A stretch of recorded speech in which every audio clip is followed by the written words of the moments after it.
We now return to Bette Davis, an intimate portrait. By the late 1940s, the tides had changed for the popular actress. With the end of World War II, the tough women she had brought to the screen had lost their appeal. Beyond the Forest, in 1948, would be Bette's final film at Warner's.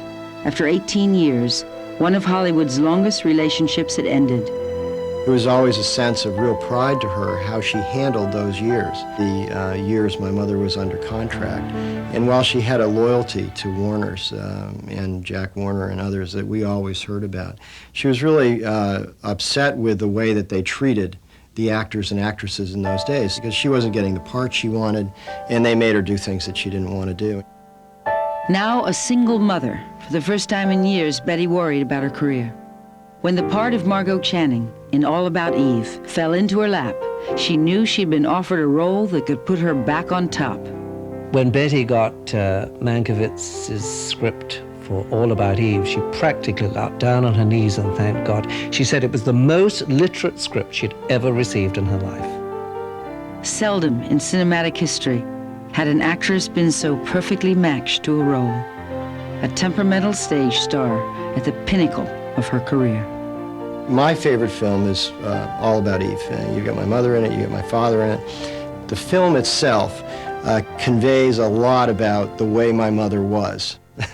and as far as I can see, if you watch that film, you're seeing a lot of Bette Davis in that leading role. Her 8th Academy Award nomination. Although she did not win the Oscar that year, she did walk away with a prize. Her co-star and new husband, Gary Merrill. On July 28, 1950, Bette and Gary were married in Juarez, Mexico. I don't know if Gary Merrill was the great love of her life. I know she had more fun with Gary Merrill than she ever had with anyone else. Their marriage was really one of those traditionally rocky marriages. These people were both very talented, and both of them driven in their own way. My dad in a much more sort of loosey-goosey, laid-back way, my mother in a more, organized, sort of straight way. I think they shared a love for family, but the way they ran their lives was totally different. In January of 1951, 6 months after their marriage, the Merrills adopted a beautiful baby girl named Margot. The following year, they adopted a baby boy, Michael Woodman Merrill. After brief stays in both New York and Los Angeles, the Merrills moved to Maine to raise their children away from the shadow of Hollywood. Witchway was a home that we had in Cape Elizabeth, Maine, where I really had probably the most stable part of my upbringing and probably the most stable part of my mother's relationship with my father. It was just a wonderful piece of property because it had everything that a kid, or even an adult for that matter, could want, right on the ocean. And it was just an idyllic existence. My sister had her horse there, and we lived there, really in bliss for a number of years. By the time she was 2, Margot's behavior was becoming increasingly disruptive. Doctors soon diagnosed her as mentally impaired and recommended she be placed in an institution. The Merrills were crushed. Margot was the first child adopted in 1951, and I think they learned on the 2nd or 3rd year that she was slightly brain injured, and it was very disappointing to them, but they loved her dearly. And she was a member of the family all the way, and still is a member of our family.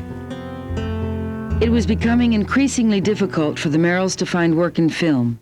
The stress of their financial situation, coupled with their volatile temperaments, was straining their marriage.